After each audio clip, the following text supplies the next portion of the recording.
encuentro chamamecero de la caña con ruda lo pensamos porque es una tradición muy fuerte de todo lo que es la zona litoraleña argentina, incluso del Paraguay. Es una tradición más bien mestiza, que tiene mucha influencia europea como autóctona. Y bueno, pensamos que podía ser una buena ocasión para porque la gente correntina, misionera, rosarina, santafesina, de la zona litoral, pueda conocer un poco de nuestra cultura, poder acercarse a pasar un momento lindo. La verdad que llegó mucha gente, estamos muy contentos, han quedado muy conformes, se ha armado un lindo momento de confraternidad y bueno, las expectativas han sido superadas.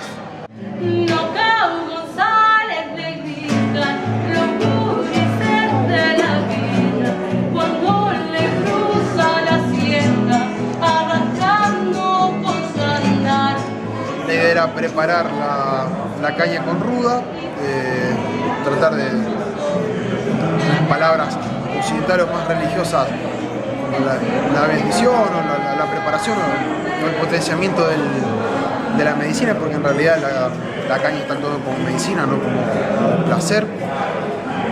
Bueno, a través del tabaco negro, que es lo que usan los guaraníes, el toque chorote estuvo en la remera negra.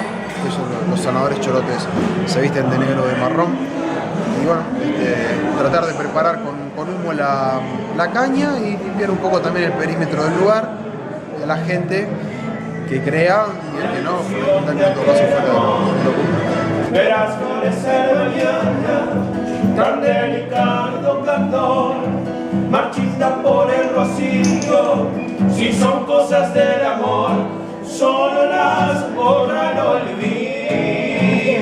Se cree que en el mes de agosto, por las condiciones, digamos, climáticas imperantes, digamos, durante ese mes, el frío y aparentemente hay una especie de cuestión espiritual que afecta a las personas más débiles, entonces se recomienda que el 1 de agosto se tome esta infusión, digamos, que tiene que ser preparada antes, que es la caña con ruda, y debe tomarse en ayunas. Algunos lo toman ya ni bien comienza el día primero, digamos, a la noche, a la madrugada, y otros lo toman a la mañana en ayunas, antes del mate, antes de cualquier cosa. Y son 3 sorbitos. Algunos hacen una especie de sahumada en la casa, otros alguna invocación, pero en general la mayoría toman los 3 sorbitos y con eso se busca ahuyentar el mal y que agosto no te lleve, digamos. Claro, porque si no te lleva, ¿cómo es? Si no te lleva en julio, te lleva agosto, exactamente. No hay 1 de agosto si no hay caña con ruda. Así la gente acostumbra en todito el litoral. Es la mejor medicina para vencer al mes más bravo. Cuando más me está curando, siento que me voy picando. Y ya dice la experiencia, gente caú no penáis.